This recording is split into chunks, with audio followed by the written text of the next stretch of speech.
And so we had a lot of great ideas when we started, but what I've always felt that a team of people doing something they really believe in is like when I was a young kid, there was a widowed man that lived up the street, and he was in his 80s. He's a little scary looking, and I got to know him a little bit. I think he might have paid me to mow his lawn or something. And one day he said, "Come on into my garage, I want to show you something." And he pulled out this dusty old rock tumbler. It was a motor and a coffee can and a little band between them. And he said, "Come on with me." We went out to the back and we got some rocks, some regular old ugly rocks. And we put them in the can with a little bit of liquid and a little bit of grit powder. And we closed the can up and he turned this motor on. He said, "Come back tomorrow." And his can was making a racket as the stones went on. And I came back the next day, and we opened the can, and we took out these amazingly beautiful polished rocks.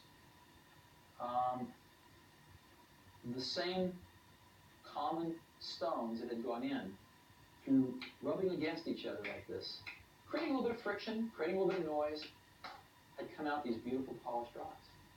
And that's always been, in my mind, my metaphor for a team working really hard on something they're passionate about, is that it's through the team, through that group of incredibly talented people, bumping up against each other, having arguments, having fights sometimes, making some noise, and working together, they polish each other, and they polish the ideas, and what comes out are these really beautiful stones.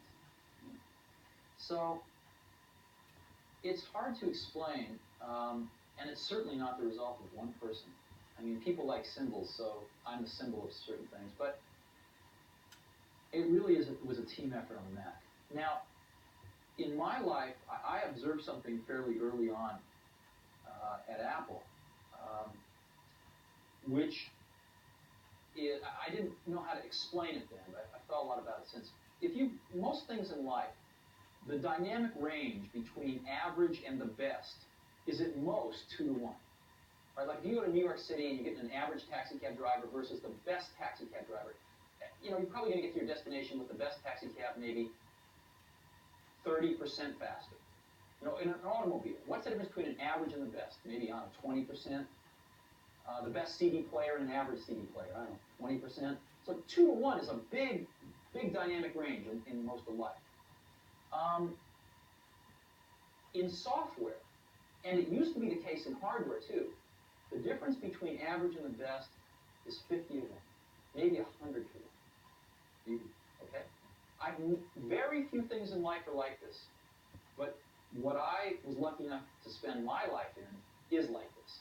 And so I built a lot of my success off finding these truly gifted people and not settling for B and C players, but really going for the A players. And I found something. I found that when you get enough A players together, when you go through the incredible work to find 5 of these A players, they really like working with each other because they've never had a chance to do that before. And they don't want to work with B and C players. And so it becomes self-policing, and they only want to hire more A players. And so you build up these pockets of A players, and it propagates. And that's what the Mac team was like. They were all A players. And these were extraordinarily